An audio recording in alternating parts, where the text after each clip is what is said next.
Un respiro para la Agencia de la ONU para los Refugiados Palestinos. La Comisión Europea desbloqueará 50 millones de euros para la UNRWA luego de que la agencia aceptara una auditoría por las acusaciones de que sus 12 trabajadores participaron en el ataque de Hamas del 7 de octubre.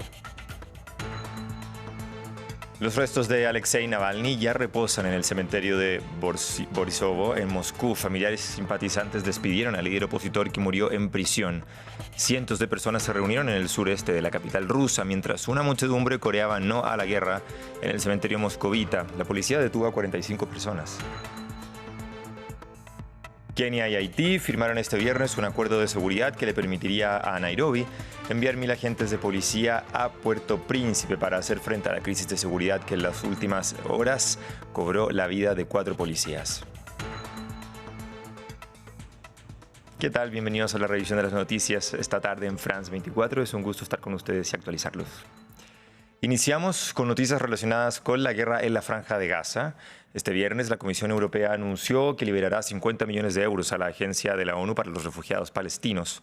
El dinero hace parte de un paquete de ayuda de 32 millones de euros que tenía bloqueada la Unión Europea luego de las acusaciones de Israel de que 12 trabajadores de la UNRWA participaron en los ataques de Hamas del 7 de octubre. El dinero se desembolsará la próxima semana tras el compromiso de la agencia de permitir una auditoría por estos señalamientos. Veamos más en el siguiente informe. La Agencia de la ONU para los Refugiados Palestinos podrá continuar con sus labores en la Franja de Gaza.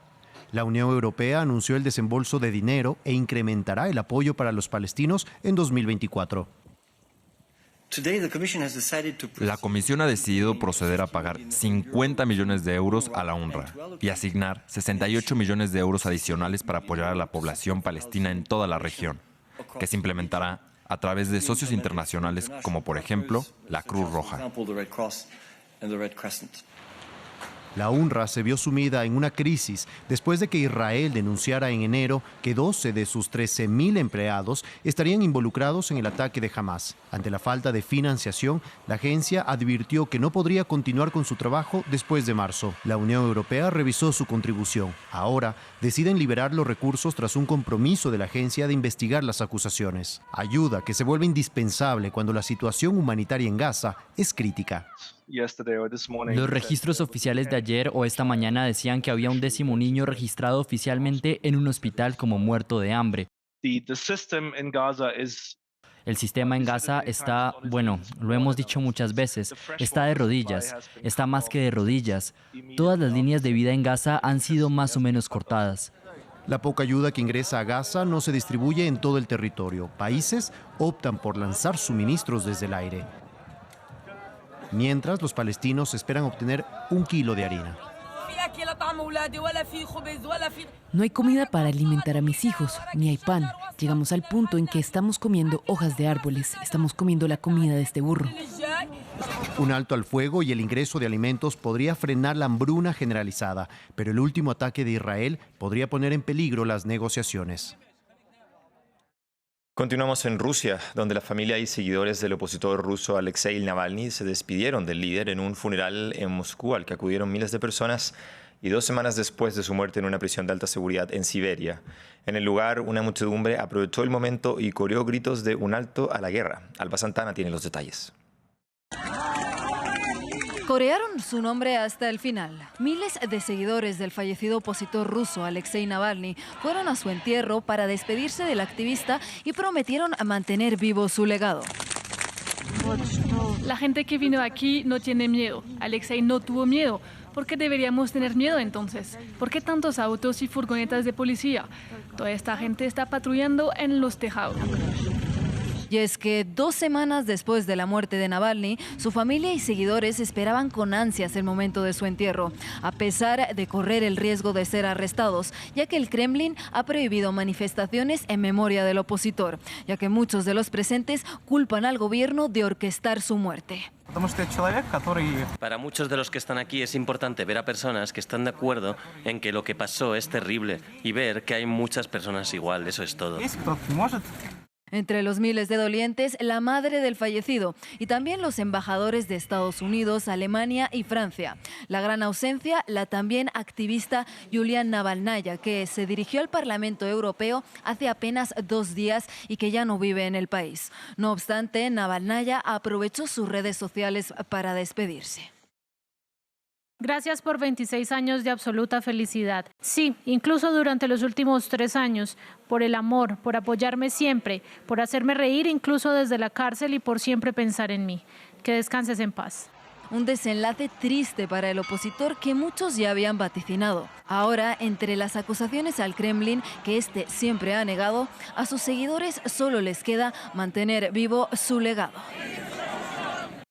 En medio de problemas económicos y restricciones sociales y políticas, los iraníes acudieron a las urnas este viernes para escoger un nuevo parlamento.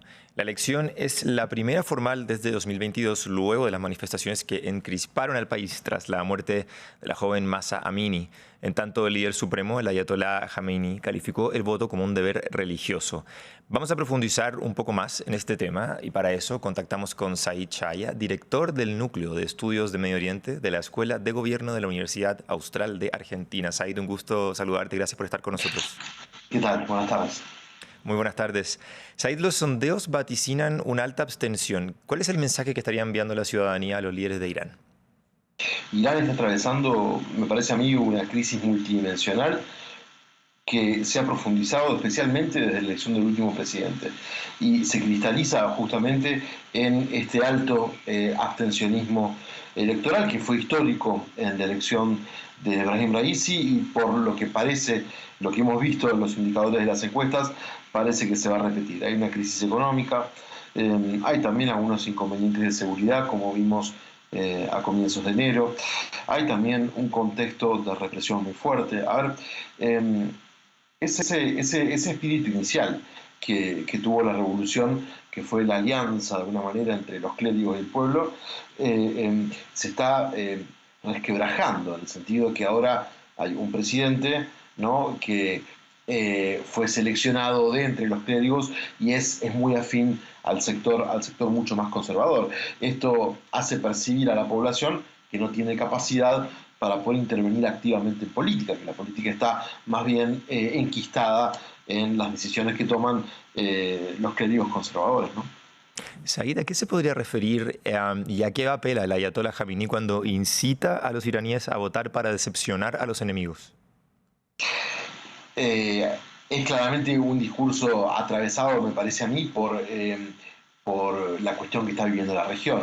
Es decir, lo que espera es una participación masiva en las urnas para poder confrontar de alguna manera la situación que vemos en Medio Oriente, o digamos para servir que esa participación sea un vehículo justamente para afirmar la representatividad y el poder de Irán en un contexto de una región en guerra, digámoslo así, ¿no?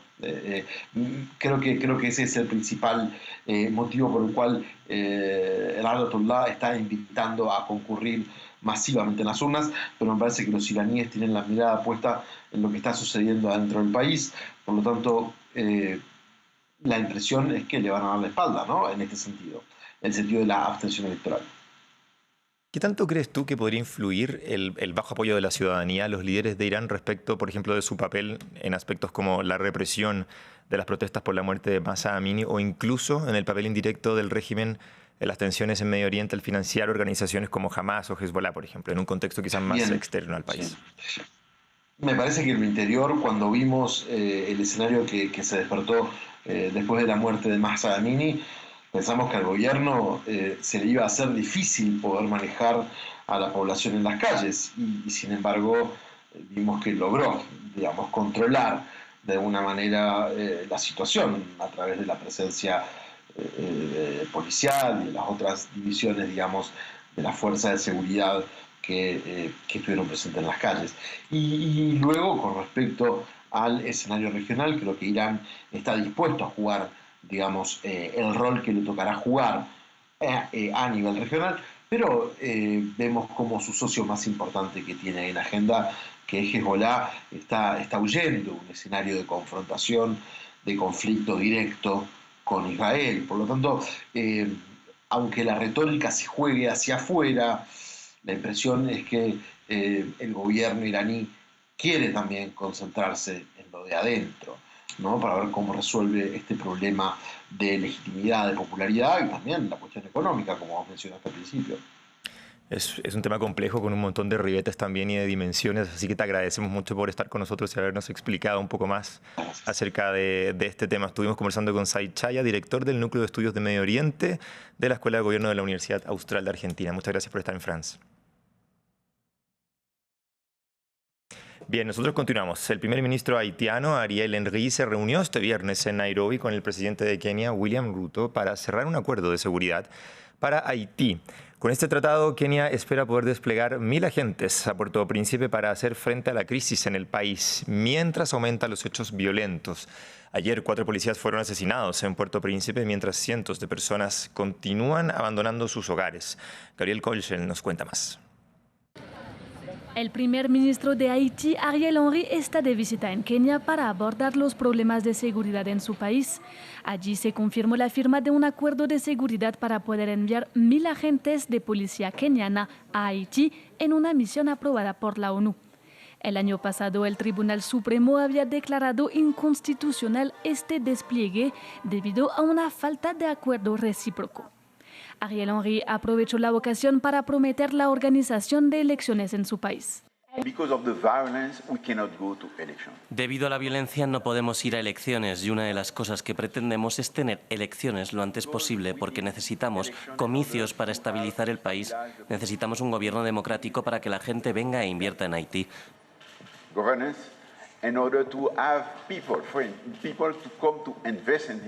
Ariel Henry llegó al poder después del asesinato del presidente Jovenel Moïse hace casi 3 años.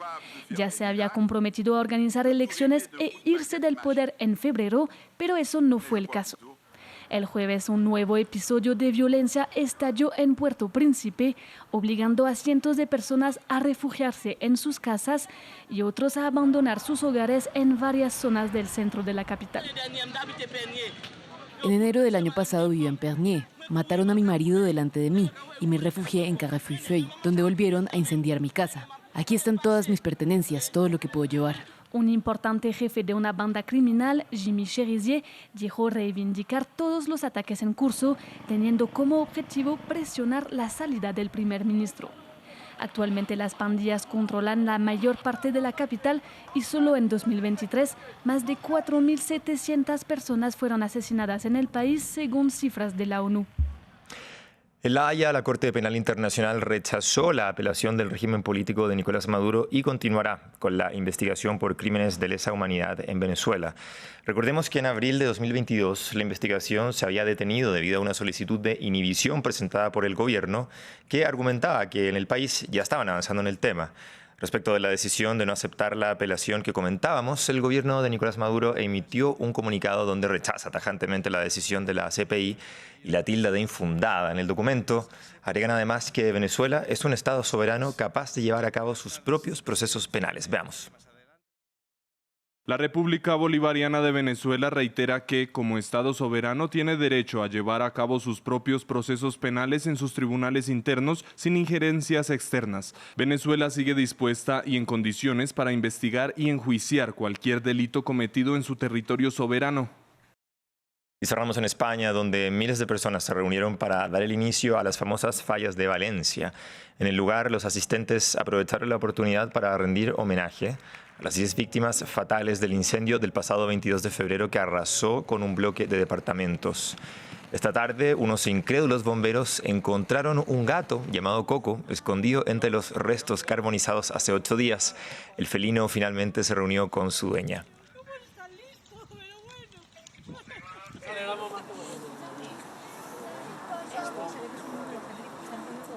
Un cierre un tanto más feliz para esta tragedia. Y así cerramos este bloque informativo. Siga con nosotros, ya regresamos con más noticias.